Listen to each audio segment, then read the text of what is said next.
Good morning, Change Now. Day 3, how are we feeling? Yeah, well done for making it. 9:30 in the morning on day 3. Who went to the after party? Who went home? Who's here for the first day? Yes, very good. Well, listen, today we've got a really great session on the revolution of clean energy. I am your host and moderator, Elizabeth Corse. I am a climate communicator in my day job, but today it is my joy to bring together an incredible group of people. And the way that today is going to happen is we're going to have a keynote, then a panel discussion, followed by a fireside chat. Now, when we think about clean energy, some of the things we need to think about are access to clean energy, innovations, incentives, barriers, and of course, skills shortage. Can I have a show of hands in the room? Who thinks we are going through or living through a clean energy revolution? Okay, you've got a warm audience, warm audience. All right, so what we've got is our next speaker believes that the world needs a plan B because we have no planet B. He started life as a journalist before going on to become an investigative journalist. He is also a think tank director, award-winning author, and blogger. He directed the first French documentary to raise awareness of the very real and lived consequences of climate change.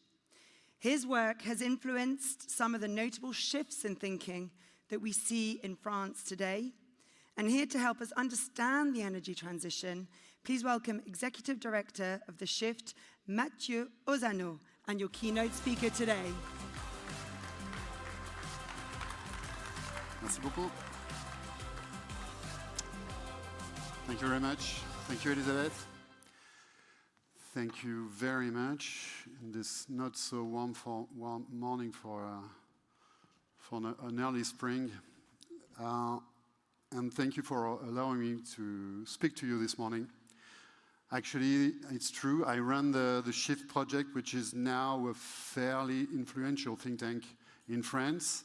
Our aim is to launch coherent conversations on the energy transition and the ways and means to exit from fossil fuels as a society. How can we concretely achieve this historic feat of doing without fossil fuels within only one generation? Our approach at the Shift project is to look at the economy as just another physical phenomenon. In short, we believe that the problem posed, the tragedy that we have to avoid, is first and foremost a physical problem, then a technical one, and then only an economic problem. To put it plainly, where the conversation is almost always posed in terms of euros or dollars, at the Shift project we believe it's essential to start with objective physical quantities. And money is not one of those. That is to say, joules, or watts, if you prefer, tons of stuff, and last but not least, people. 3 objectifiable physical quantities: energy, matter, and people.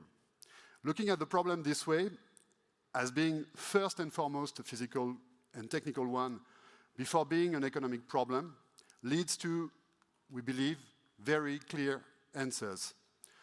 First of all, the diagnosis. Whether you're very pro-renewables or very pro-nuclear energy, or very pro whatever you want, it's highly unlikely that we'll be able to replace oil, gas, and coal with any alternative at the same level of consumption. At the same level of consumption.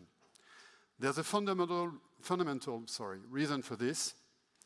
Mankind actually never chose fossil fuels a century and a half ago. Fossil fuels imposed themselves on us simply because they were the most convenient source of energy we had on hand. Oil, gas, and coal combine incomparable natural properties. This very fact, the incomparable natural properties of fossil fuels, shows that the problem is ecological, in other words, physical and technical, before it is an economic one. Our main conclusion today, which has a significant impact on the way the problem is now being considered in France, in particular by the General Secretariat for Ecological Planning, recently created under the aegis of the Prime Minister in France. This conclusion is this: we won't get out of this mess, we won't protect ourselves against the historic tragedy that is global warming with the business as usual tools of conventional economics. The SHIFT project has recently done much to promote the idea in France that we need to reinstitute the tools of industrial planning and policy. Those tools were developed in France in particular after the Second World War, when, for instance, there were no longer a bridge between Le Havre and Paris. These tools were developed from 1946 onwards by great men such as Jean Monnet, one of the fathers of the European Union, in a world then bound for unprecedented economic growth. What in France is now called the Trente Glorieuses, the glorious 30 years between World War II and the oil shock of 1973. This period of unprecedented growth was the result of a situation of unprecedented energy abundance, made possible, first and foremost, by crude oil. It's no coincidence that this period came to an end with the first oil shock. This time, on the contrary, to get out of oil, we'll have to plan the implementation of low-carbon transition industrial policies under energy and material constraints, by famine or fouls. And in Europe, under also constraints of technical and industrial skills. Since after 1973, Europe chose to deindustrialize by looking elsewhere for the abundant, cheap energy it lacked, the energy necessary to take over from its flagging economic growth, China's coal, for instance. Our wager should now be the following, according to us at the SHIFT project: that the first nation, or group of nations, hopefully, to draw the full consequences of the extremely perilous situation in which we find ourselves will go down in history forever by winning the future. It's going to be very tough.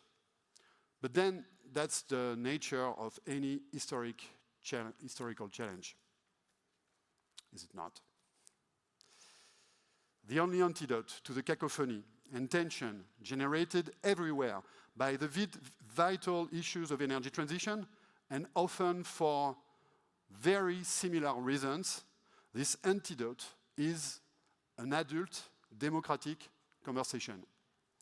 For my part, I see this challenge as a kind of a teenager crisis for our modern technical societies, which are arguably quite young, actually. Only 7 or 8 generations since its birth, at the time of the Industrial Revolution, the dawn of the fossil age. It's also going to be very hard because we've lost a lot of time. Roughly 1 generation, actually, since the first agreement to reduce our CO2 emissions was signed in Kyoto in 1997. Since then, we have not really achieved much. We've procrastinated a lot, and we've made a lot of mistakes with therapy, I believe. On the scale of our societies, a generation is perhaps the time it takes for youth to happen, as we say in French, pour que jeunesse se passe. The time needed for the young adult to take stock of his teenager crisis and choose the ways and means to truly become an adult. I believe there are reasons for hope and determination. I consider it a very encouraging news to see the recent emergence, both in France and within Europe, within Western Europe to be precise, of the notion of sufficiency, or what is more and more commonly referred in French debates as structural sobriety. What does it mean? Quite simply, to transform our technical systems, which are like the vital organs of our societies, agriculture, industry, of course, but also, for instance, our health system, which generates in France roughly almost 10% of CO2 emissions, so that those vital organs perform their vital functions much more sparingly in terms of energy and materials. But not necessarily, in many cases, in terms of jobs and skills. And there's certainly good news here too, if we act consistently and boldly. The very emergence of this notion of sufficiency or structural sobriety is the result of a largely objectifiable observation.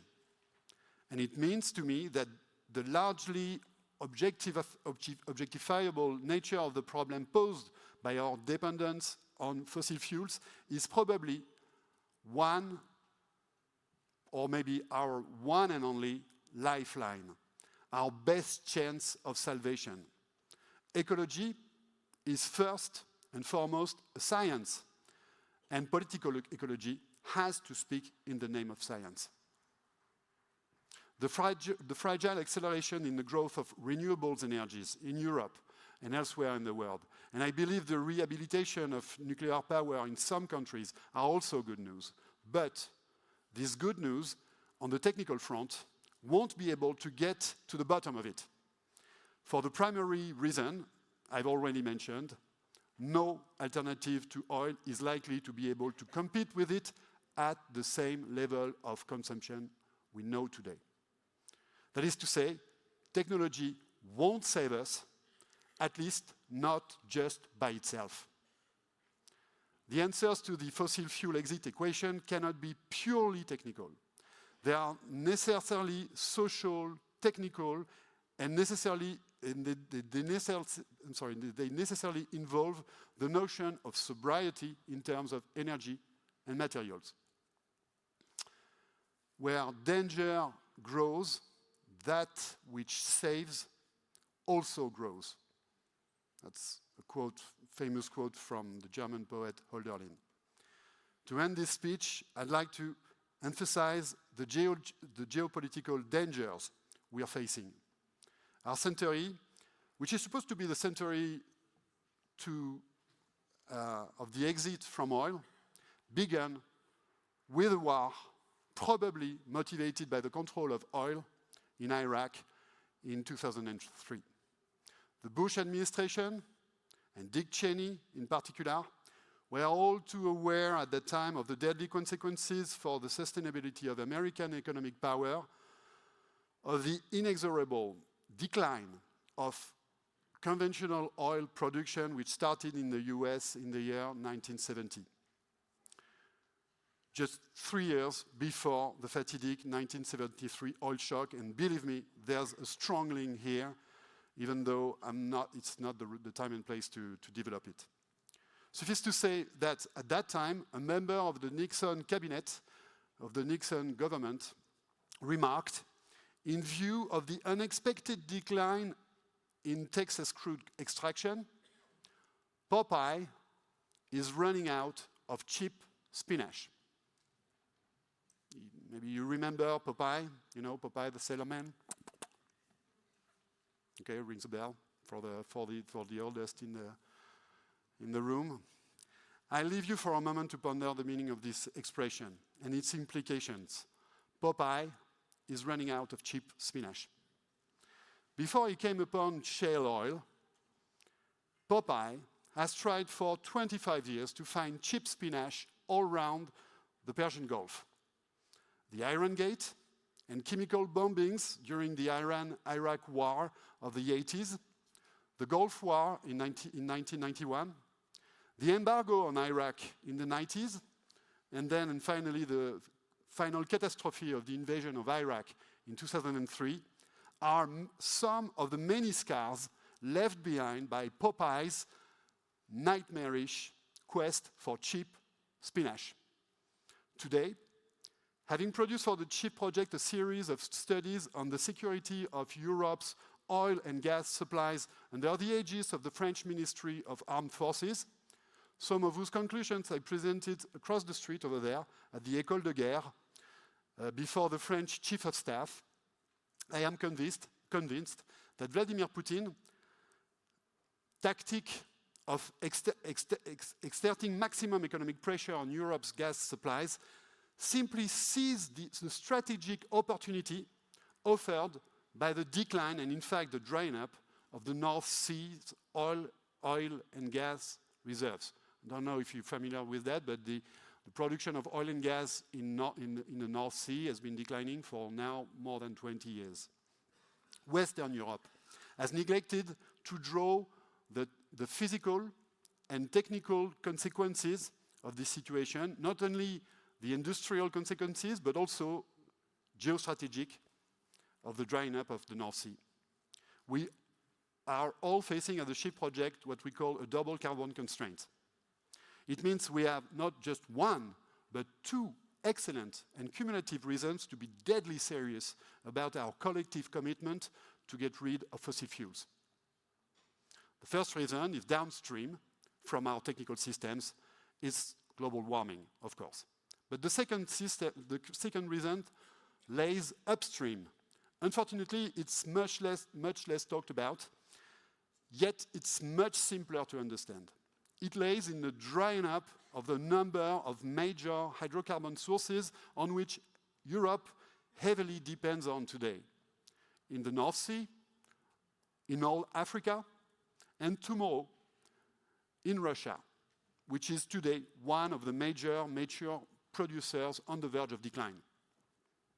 To conclude, I'd like to paraphrase Lady Margaret Thatcher with an undisguised irony. Tina, there is no alternative to structural sobriety, to sufficiency. And we must be the generation that will invent it. Like Ulysses, we are destined to sail the perilous strait through Charybdis and Scylla to find our homeland intact. I thank you very much for listening to me. Thank you so much, Matthieu. Thank you so much. Wow, so many ideas to think and take away from that excellent keynote. Thank you so much, Matthieu. 2 reasons to get serious about the clean energy revolution.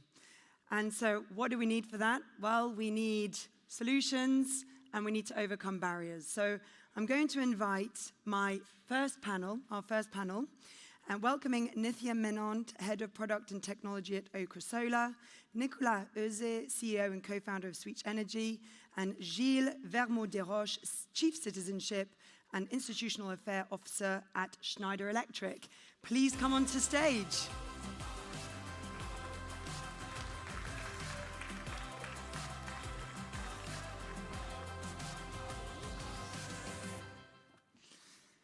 Welcome, welcome to Change Now. How are you feeling? How are you doing? Great. All good? Yeah. All good? Brilliant. Well, what I'm going to do first is I'm going to just do a little introduction to give you a scene as to what each of these individuals can bring to the conversation. Then we're going to dive straight into some conversation. So, Nithya, if we start with you, you believe in universal access to affordable and sustainable energy. You have worked your whole career in emerging markets, designing socially driven technology, and you're now leading the engineering and product development of a new type of distributed off-grid energy infrastructure called mesh grids. Currently energizing over 17,000 people in Nigeria, Haiti, Cambodia, and the Philippines. And you're going to discuss with us today the promising future of off-grid electrification and the challenges that still lie ahead. So please welcome Nithya.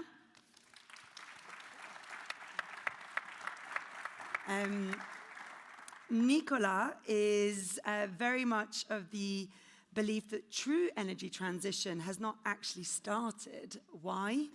Because we're still waiting on a new generation of renewable energies. He has deployed, financed, and grown technology startups in various industries over 25 years. He is now the CEO and co-founder of Sweetch Energy, a French deep tech applying recent breakthroughs to harness what's known as osmotic energy to produce clean electricity at a very large scale. So with the first osmotic power plant going live this year, Nicolas is going to discuss with us today why osmotic or blue energy is promising for meeting global electricity needs in a way that blends high science with low engineering solutions. So please welcome Nicolas.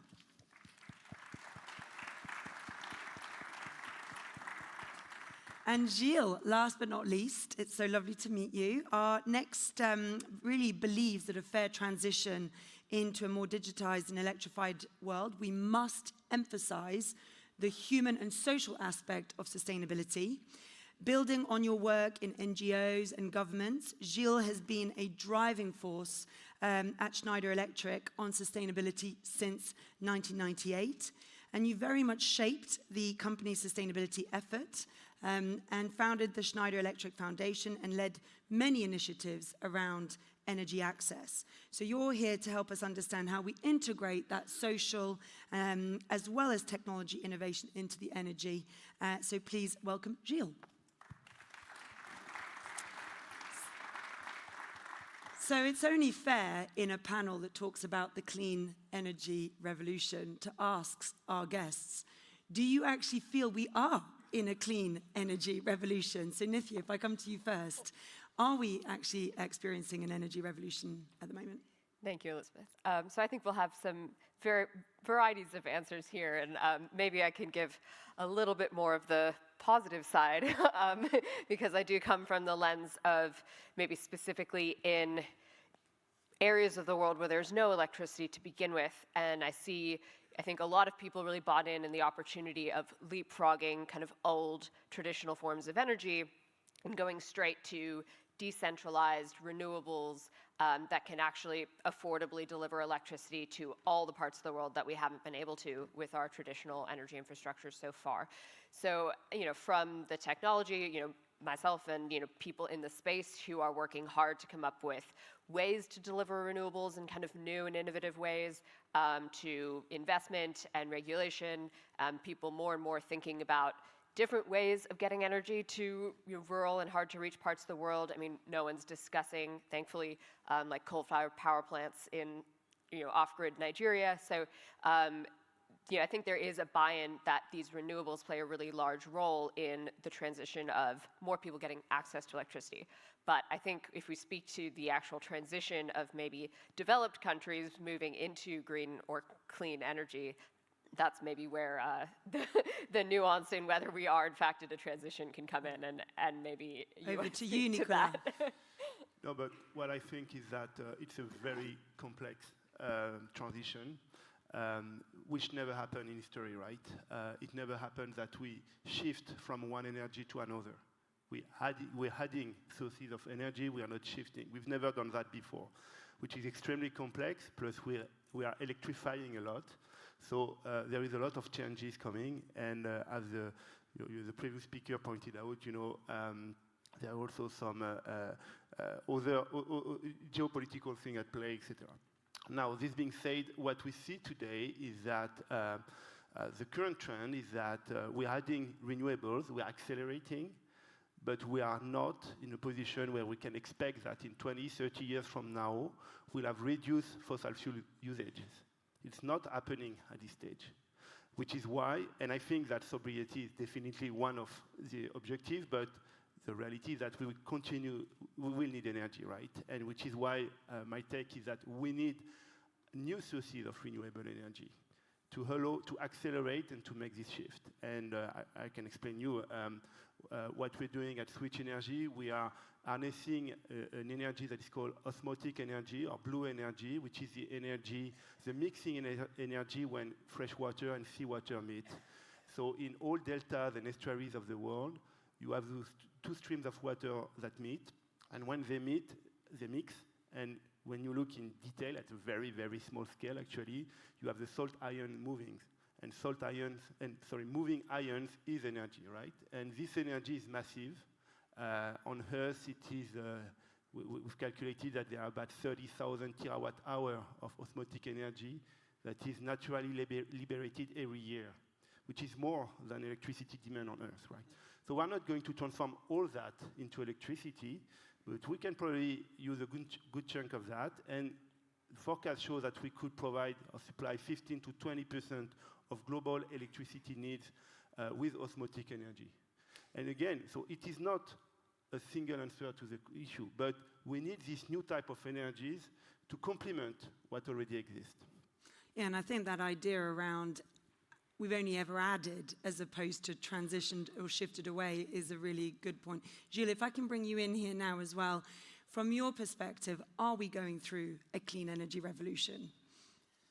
Of course. But the game is very complex. We are in a very interesting time where we have the solutions.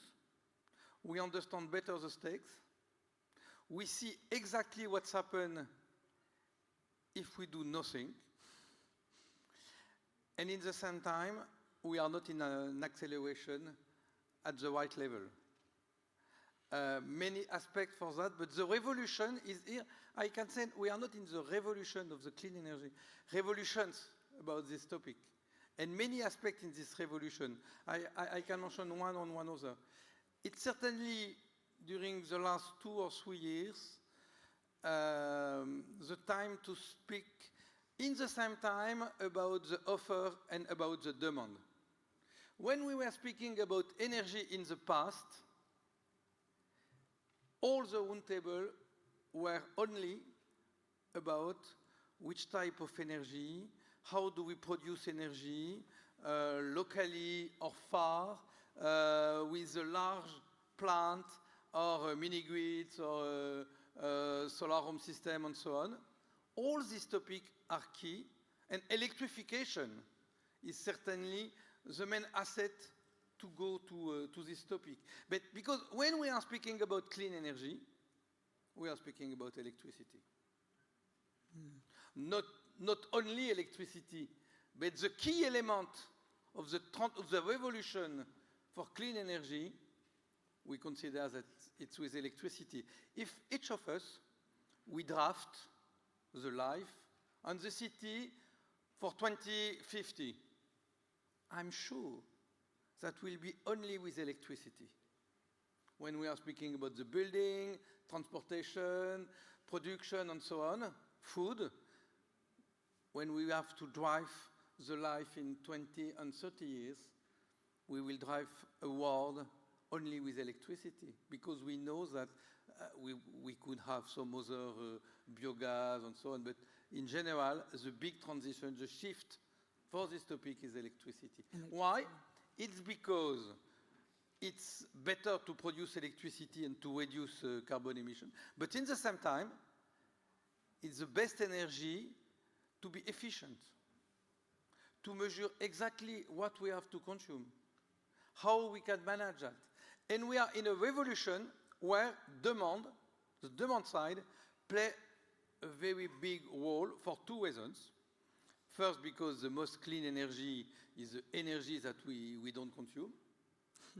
and for that, we have to change the manner to consume. It's a question of demand side. And from last year, and you mentioned Ukraine war and so on, we are able, and it was not the case previously in Europe, to speak in the same time about efficiency and sufficiency. Efficiency is key. And we have today the solutions for it to be more efficient at home, in the office building, in a plant for the grid, to manage at the same time all the energy. The solutions are here. We have to implement that. But in the same time, when we are speaking about sufficiency, It's to express that we have to use this solution to be more sufficient. And to live differently. It's not possible to consider that us, in Europe, we can continue, or in other places, to live in the same manner in the future if we would like to embark in the development all the people and to be in a world where we can live in a good reality. Then, first revolution, and I will stop just after, it's a question of when we have to speak about clean energy, we have to speak about electricity, and in electricity, new manner to produce. We don't need to have only a big watermelon of production far from the city. We can have a lot of blueberries close to each household to produce locally, and it's a part of your job. But it's true in Africa, that could be true in Europe, that could be true in France. Well, and it's a part of the answer. That takes us straight over to you, Nithya, in terms of, tell us about this solar mesh grid and these blueberries that you were able to help Africa in a decentralized model. What does that look like? And is it really scalable? Well, firstly, this is the first time I'm referring to our projects as blueberries, so that's a whole new framework. Maybe I can start by just explaining the problem at hand before I mention our solution. So we're talking about electricity and making sure everyone has access. So there are still 700 million people in the world who don't have access to electricity, and they're using dirty fuels, diesel, kerosene, burning wood, all of this. So it all, getting electricity to them plays a role in cutting out dependence on these fuels. But then the second aspect of this problem is actually delivering electricity to them in a way that is sustainable and financially viable for the companies trying to do that. So for energy utilities in emerging markets who are trying very hard to deliver electricity to these hard-to-reach parts of the world, they're only getting $40 to $50 per year per household that they electrify. So if your capex is over $1,000 up front, you have a certain amount of operating expenses per house every year, you're looking at 30 to 40 years to pay back that investment, which means that it hasn't been scalable, to the last part of your question there. Mini grids have had a lot of promise, but they haven't just taken off and solved this problem because it's really only under very specific situations that they are financially viable. And then in other situations, they either end up kind of falling to waste because they're not financially viable, or we just can't deploy projects fast enough. So what we're doing at Okra, and this kind of new concept of energy infrastructure that we've imagined, is a mesh grid, which is a hybrid of the two kind of real existing types of energy infrastructure that's been leveraged, so solar home systems and mini grids. And we come in between here, so we get the benefits of cheaper and flexible systems like solar home systems, but they're interconnected into a modular, flexible grid that's more reliable and kind of more affordable to deploy in communities that might be, in some of the hardest to reach parts of the world. So we see this mesh grid as kind of filling that gap, and maybe to kind of use the same framework of, it's not really about replacing solutions, it's about adding solutions where there are gaps. And so we see mesh grids coming in to meet this 80% of this off-grid market that just hasn't been able to be served by mini grids. And provide a more affordable and scalable solution. So we do think it's really scalable. We've built kind of scalability into the core of the technology, but also into the model and how we work with local utilities to actually do that scale up. So it's not us trying to go out to off-grid communities all around Nigeria, other parts of Africa, Haiti, but leveraging the kind of entrepreneurial spirit, the real dedication of local companies and international companies who have a mandate to get electricity to off-grid communities, and letting them do that real scale up, but leveraging our technology. So I think in short, it's a really exciting time to see this technology being adopted, to see people excited to try a new technology and be like, okay, we've been trying to get electricity, let's try something new and see if we can do it and finally find an affordable and kind of financially viable model, and then scale it up from there. And one of your mesh grids is actually on display at the Schneider Electric stand. So you can go and see the Schneider Electric stand later on and go and ask Nithya about more of that. But Nicolas, if we finish, now we've talked about the distribution, but you're presenting to us an entire new form or category of clean and renewable energy. You've told us a little bit about the scale and the potential, and you have got a pilot that's about to go live. What does an osmotic energy plant look like? What does it feel like? And is this really something that we can run with, or is it a distraction from the other work that we have of electrifying our world? Well, so it's certainly not a distraction. And as you pointed out, the issue is twofold, demand and offer. And I think that the starting point is that we need to produce clean electricity, right? So I think that it's certainly not a distraction. The question, what is needed now are power plants that are both decentralized, which, or at least can have different type of size, okay? Because we also need to provide massive quantities of electricity, and that are flexible. Flexible meaning they can produce 24 hours a day or provide peaking needs, etc. So an osmotic power plant, basically, by definition, it's by the river delta, right, or estuary, where you have access to both fresh water and seawater. What you do is that you take a part of the water of the river, you will deviate it to the system, and an osmotic generator is like an electrolyzer in a sense. You know, it's a box with a, this is a membrane technology, right? And so you will have fresh water and seawater flowing slowly in the system. It's actually quite boring when you see an osmotic generator. You know, there is no noise, there is no smoke, there is no rotating machine whatsoever. So it's a bit like, what's going on? But actually, it's, yeah, it's pure magic because it is generating electricity. So the two flows of water slowly mix, and then all water goes back to the river delta, so there is no water extraction.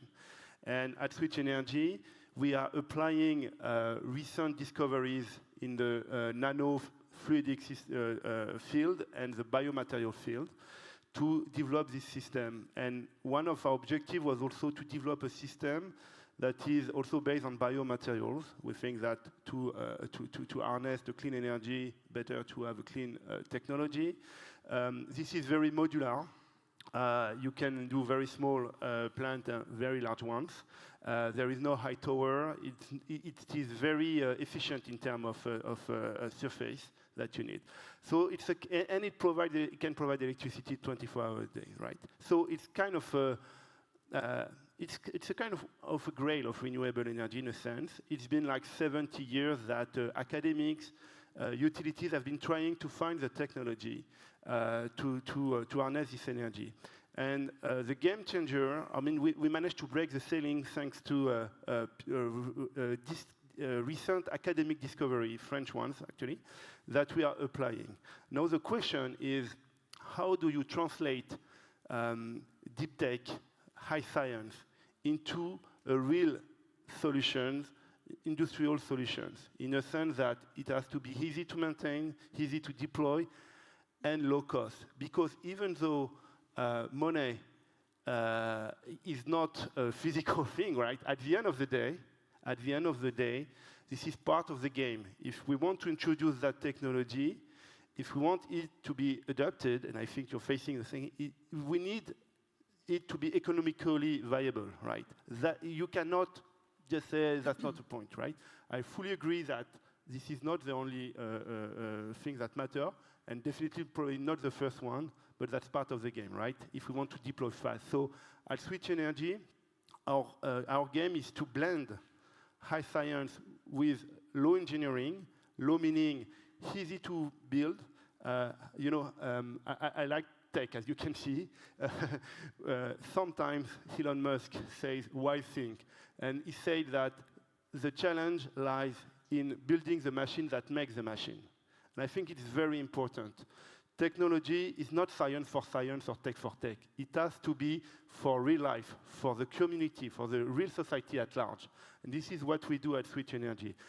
It's not an easy journey, right? Because science and new innovation is sometimes difficult. But this is really the purpose of the company, and this is really the type of thing that I think can have a true impact. Again, I think sobriety is critical, but I think technology, wise technology, can really participate to this transition. And again, osmotic energy could supply 20% of electricity needs in 20, 30 years from now. This is what will allow a true transition, as I said before, right? Because if or you even have transformation as well. true transformation, you're right. Gilles, neither Nithya or Nicolas have chosen easy jobs. And they are navigating a landscape of apathy, barriers, regulation. And of course, Schneider, you have been investing very heavily both in the innovation and the social side of the energy transformation. What have been, and we don't have too long left, but what have been, what has been some of the biggest wins, or one biggest win, and what do you see is the thing that these entrepreneurs need most as we go into the two parts in my answer. In the first discussion, we all agree that electricity is the key element of the clean energy revolution, and that we have to shift all the things that we can shift to electricity in order to reduce carbon emission and to manage better one side the offer and another side the demand. But the first question after your question is, what is circular economy when we are speaking about energy? What is economy of the functionality when we are speaking about energy? We use these two words for many different sectors, and we know that if we would like to tackle the topic of climate and biodiversity, circular economy is key, and economy of the functionality is key too. How do we use these two words when we are speaking about energy, electricity? Because in general, we don't organize a bridge between these two topics. We have the topic of energy and the topic about circular economy. Absolutely. How you and me could we use the concept of circular economy when we use the concept of when we are speaking about energy? And for me, digitization is the key element for that. It's because it's not only to speak about one side offer, second side demand, it's to organize the dialogue between offer and demand every time. We were in a time where we had a lot of volume of energy and we can use energy when we want. We continue to be in this time. Tomorrow, we need to be together and each of us more sufficient. We need to learn to consume when the energy is less carboned. And for that, it's a question of dialogue. And we have the ability now to have solutions to organize this smart dialogue between offer and demand to continue and to accelerate the way of decarbonization. Never that will be a mainstream. Never that will be a walk. It's only a race. In 2 weeks, that will be the Schneider Electric Marathon Paris. It's a marathon without finish line. Marathon without a finish line. Never we have to be happy in the position where we are. The revolution is to continue to accelerate. But to accelerate, we need to embark everybody in 2 different levels. All the people who consume the energy to be smarter, to understand very well how simple gest and sometimes new investment, new manner to consume, new manner to think the future, to have together a better future. We need to share that with everybody. It's not because we have the solution that we don't need to embark the people to be smart with the solution. First topic. Second topic, is not possible to continue to consider that a part of the population don't need energy, don't need electricity. It's a bad news for biodiversity in these countries. It's a bad news for development. We are all on the same boat. It's not possible to consider this big gap between all the people and the solution like Okra. It's why in Schneider Electric we have the impact funds in order to be linked to such type of company to learn together. We have some strengths that you need. You have a lot of new innovation, new manner to consume, new manner to think the sea. What is very beautiful in Okra, it's a question of technology, but it's a question of community too. It's a question how the people together think about energy, share energy, find the best way to use in a more efficient manner the energy that we have. And we'll leave it there. They are able to do that in the village in Africa. It's our job here to do that in our quarter tomorrow. Thank you so much. Well, I do hope that this has been a really hopeful conversation, because it's nothing like hearing new solutions and what we actually need to focus on in the second half of this decade and beyond for our forever never-ending marathon. So can I please ask you to thank our panelists for your time. And then Thank you. Thank you.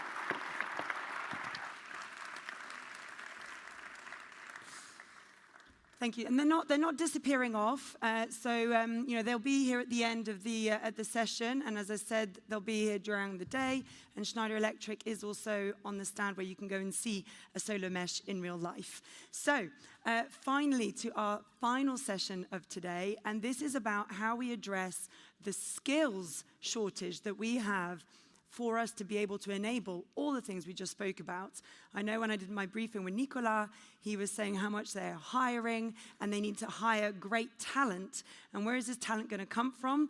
Our next guest is going to help us find out. So Helen believes that the skills shortage in the clean energy can be solved by bringing young people together, and they're doing that through a global movement.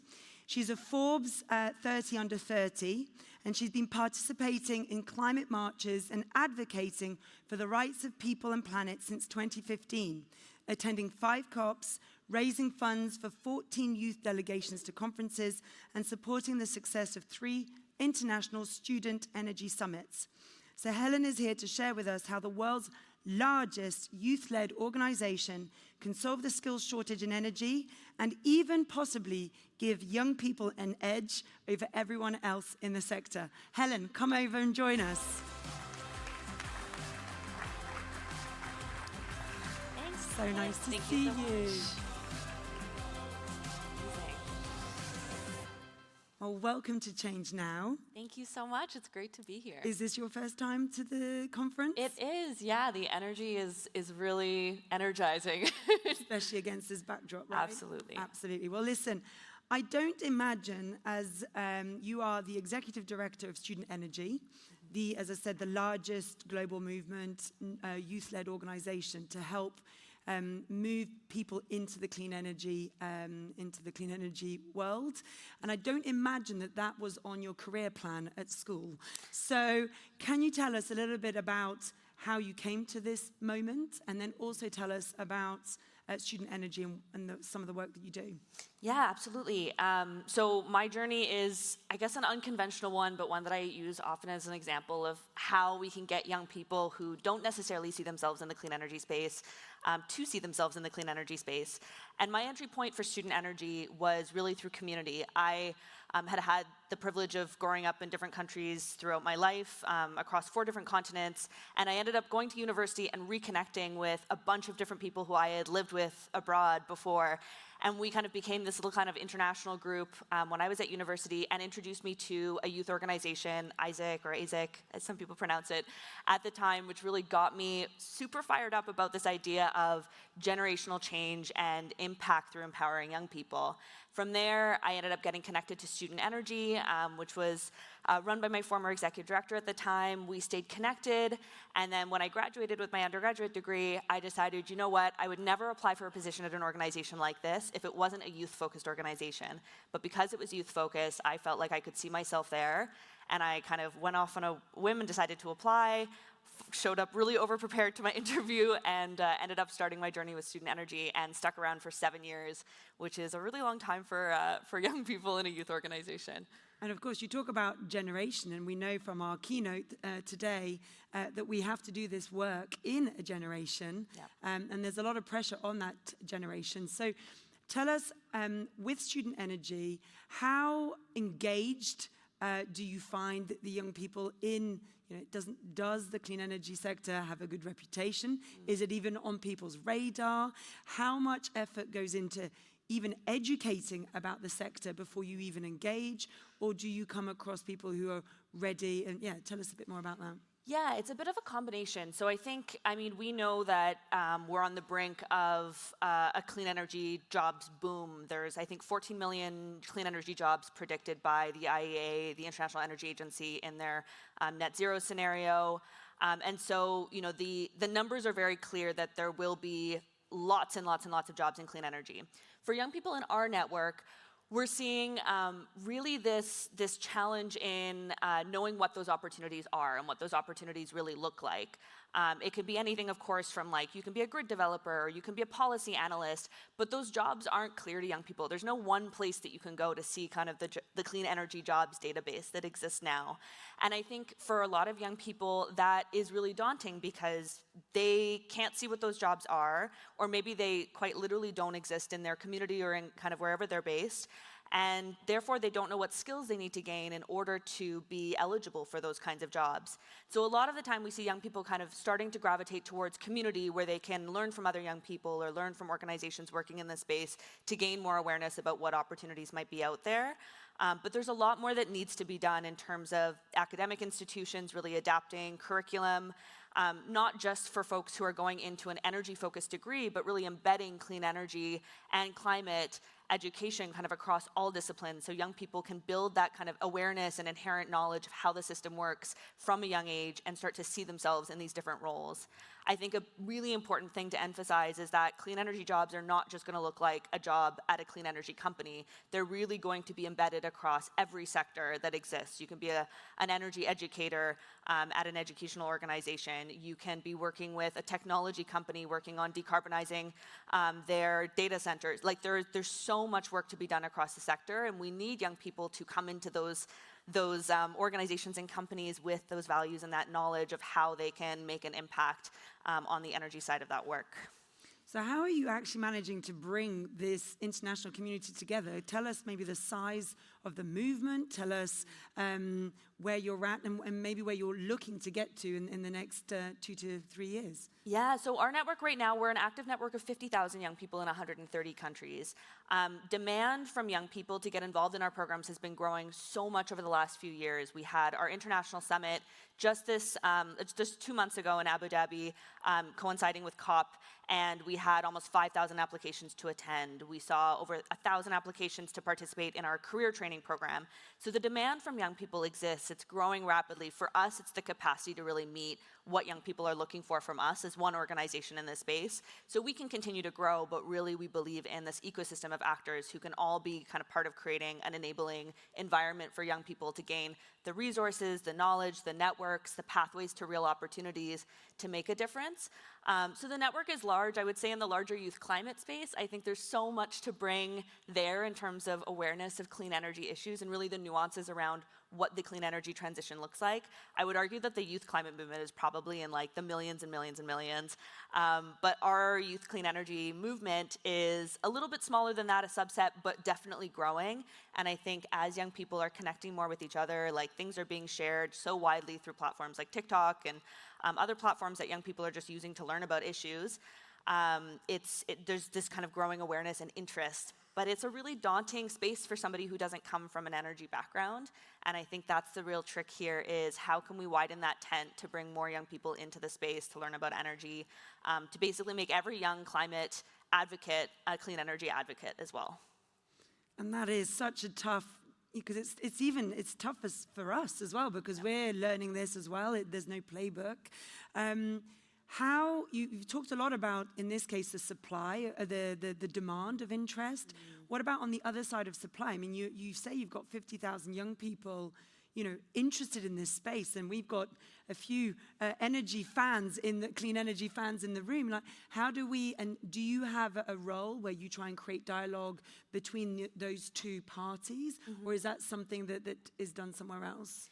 Yeah, we do some of that for sure. So a few of our programs are really designed to enable that pathway between young people and real organizations in the space. I'll actually shout out Okra Solar is one of our partners for our career training program. And I was super excited to see that they were participating because it felt like such a good window to also share a real world example of what this kind of intergenerational collaboration process looks like. And this kind of relationship started from one of our alumni who ended up working for Okra Solar after working at Student Energy and then wanted to kind of make that linkage, which is oftentimes how these things happen. So there is a great opportunity in the room right now, I think. But we kind of set up these projects or initiatives for young people to work on virtually with different organizations, different companies, different actors in the system. And so that's through our career training program specifically, but there's lots of other ways to commit to kind of engaging with young people in a really meaningful and kind of partnership-driven way. And that can be anything from working with us or with other organizations to create more inclusive and accessible workforce development programs so that young people can really access that entry point that often is so hard for young people to even find or kind of move into when there's 10 years of experience expected or what have you. And so organizations actually providing workforce development programs to really be that entry point for young people is a really great way to kind of start that journey. Working with young people as advisors on your board of directors, really providing young people with real agency to ensure that you're embedding youth values into your work, but you're also understanding how you can better adapt your organization to be inclusive and accepting of young people. So there's so many opportunities. Through Student Energy, we have our career training program. We have a few other programs as well, but I would say the opportunities are really endless, and it just starts with that conversation with youth organizations or with young people themselves to really understand what can I do as one organization to support your leadership in this space. Should we ask the room, actually, who here in their organization actively works with young people? If you can raise your hand. Wow, very good. So we've got some people already doing it, but there's a lot of people that still could do with coming to an organization like you and getting advice. Because the fact that you've shown an example where Okra Solar have benefited from skills thanks to Student Energy is such a nice example of how we can really feed that talent pipeline into a very brand new sector, really. Now, because you run a global network, I'm curious to know, you'll have young people from all over the world, all walks of life. Do you see any commonalities between the regions? And then, of course, interestingly, is there anything that is very different? Yeah, it's a good question. I mean, I think, so we did something called the Global Youth Energy Outlook a couple years ago. It was we made this decision basically, at every conference we go to, we see all of these new big energy reports coming out and big publications and releases, and there was nothing really around youth and energy.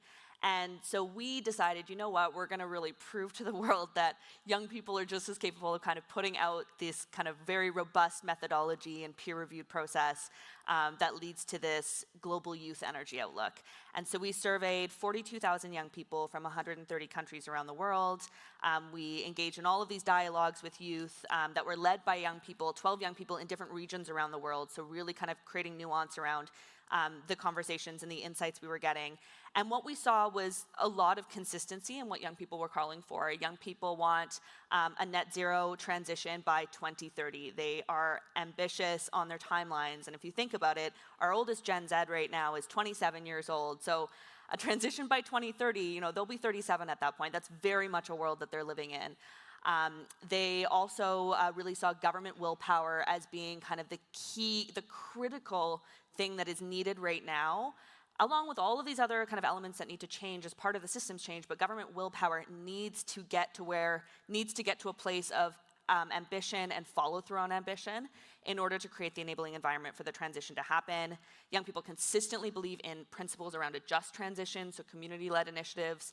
But where we saw distinctions was really interesting because we did actually see that the level of concern that young people have for climate change significantly increases in regions that are typically developing economies and are being hit hardest and first by the impacts of climate change. That may not feel surprising, but I think when we think about the voices that we often hear who are the loudest in the rooms or maybe profiled the most, they don't often reflect the young people who are the deepest, that are most concerned about these issues. And I think that was a really important data point for us to consider and how we're really platforming these voices that are feeling the impacts most and are expressing the deepest amounts of concern around this crisis.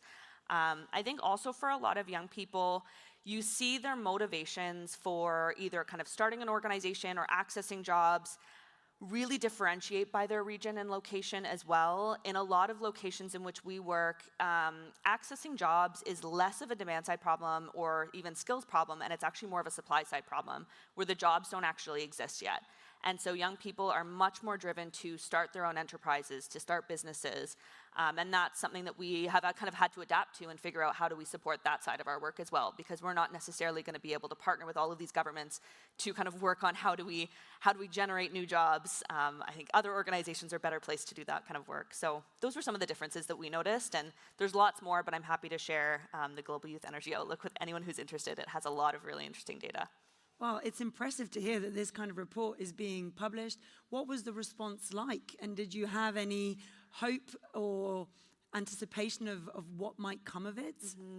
I mean, our hope was really that it would spur this commitment to meaningful youth engagement beyond what we were starting to see was a tendency towards superficial youth engagement, where young people often were kind of asked to come to spaces like the UN or what have you and provide these very inspirational stories or kind of messages of hope for the audience or calls to action. And while that role is really important, we were not seeing the same follow through when it came to councils or decision-making processes or the kind of closed-doored environments where young people really needed to be in the room and taken seriously as key stakeholders, as valuable partners in those processes. And so our hope was the Global Youth Energy Outlook would become a tool that young people could use to really advocate with the data and evidence that often these larger institutions look for, really advocate for what young people were asking for and wanted to see, and prove that young people are really capable of having these conversations in a really nuanced and thoughtful way. And it was successful, I think, in that we've seen definitely a big uptick in the energy space in particular. Climate, I'm not as familiar with kind of how all the spaces have kind of managed to follow through on youth engagement, but in the energy space in particular, I have noticed organizations like the IEA, IRENA, kind of other kind of big players who've really taken seriously, okay, how are we really including young people in a way that is meaningful, is not tokenistic. We're not just seeing young people as beneficiaries of decisions that we're making. We're seeing them as partners now, because if we're making plans and commitments that are for 5, 10, 20 years down the line, it makes no sense it is the most practical thing you can do to work with young people to sustain that momentum, to sustain that progress, to get buy-in from the get-go. So yeah, that's been exciting to see. I think it's really been a tool for young people. Congratulations. Is this going to be an annual thing then? Oh, it's a big undertaking. I think, we'll look at every few years maybe. Yeah. Well, listen, we're coming to the end of our time together, but there's a couple of questions I'd love to get your sense on. The first, you find a genie in a bottle. You have 3 wishes for 2024. What are they? 3 wishes. Well, I mean, for student energy, it is always about funding. So, just to be real, as the executive director, I think for us, it's always how can we resource our work in a way where we can sustain impact. It's systems change work that we're doing. It takes years to really see the impacts of our work. And so resourcing is always kind of critical. I would say the second piece is really around that follow through on meaningful youth engagement. I would love to see more young people, more advisory councils being built for different energy ministries in different countries. I would love to see young people brought in and compensated kind of for their time and energy, but brought into these kind of council processes, planning processes, young people really embedded across different levels within companies and organizations as well. So I think that follow through on commitments is something that I'm looking for as well, for sure. Brilliant. Well, you've heard it here. Is there any partners or companies that you think, or agencies who have done a very good job in that space, or who are leading in that way? Yeah, I mean, a really good example is Sustainable Energy for All. I started working with them 7 years ago when I started with Student Energy, and I was really pushing for mainstreaming youth across their organization. And they had leadership kind of at the time and subsequently who were very supportive of youth as part of this movement, but didn't necessarily have the internal capacity or know how that could be done. And we worked with them kind of over a series of engagements. It did take years, but they now have a dedicated youth team. I think that's a great example of like how that mainstreaming can really look at an organization. Similarly with the Government of Canada, where I'm from as well, we worked really closely with Natural Resources Canada, which is our energy ministry. For many years, we took on different like small projects, small engagements here and there. We continued to kind of show up, knock on the door, make ourselves really annoying at COP and other spaces to get their attention. And now they have a dedicated youth advisory council. It is a recurring thing. It happens every year. They have a new sustainable jobs plan. Like there are kind of very tangible, specific ways in which we can see we've had an influence and an impact on how they are kind of following through on their commitment to youth as part of the clean energy revolution as well, which is great because those examples actually end up de-risking that for other agencies, for other organizations and governments as well. It becomes less of a scary, you know, I have to be the first one to kind of try this out. What are the risks kind of process? Like it's been done. It's a template, it's a replicable model that any organization or government can take on. There's a good word that was coined by one of our leading voices in the UK called perseverance, which is the combination of perseverance and resilience. And it sounds like that's what you are doing in Absolutely. Buckets. So to finish, to steal a question from one of my favorite podcasts, Outrage and Optimism. This is a great podcast, if you don't listen to it, that always asks the same question, which is what is one thing that makes you outraged, but we're going to finish on something that leaves you filled with optimism. Outraged. I mean, I think this sounds very typical with us being just about to kind of head into a super cycle of elections, but I think the cyclical nature of energy policy makes me really outraged. It's like a very nerdy response, but just the way in which, you know, as different election cycles happen, it does feel like a lot of the time we kind of pull back, you know, it's 3 steps forward, 4 steps back kind of thing. And so that can make me quite outraged. We can have lots of conversations about that. And then optimism, I mean, young people and energy, and I think willingness to see young people as more, that makes me optimistic. Fantastic. Well, thank you so much for all of the work that you do. I would like to thank our audience for taking and sharing your very valuable time with us today. And Helen will be around the rest of the day, so please do come and find her at the end of this session. I hope you've enjoyed it. Thank you so much, and enjoy day 3 of ChangeNOW 2024. Thank you. Thank you so much.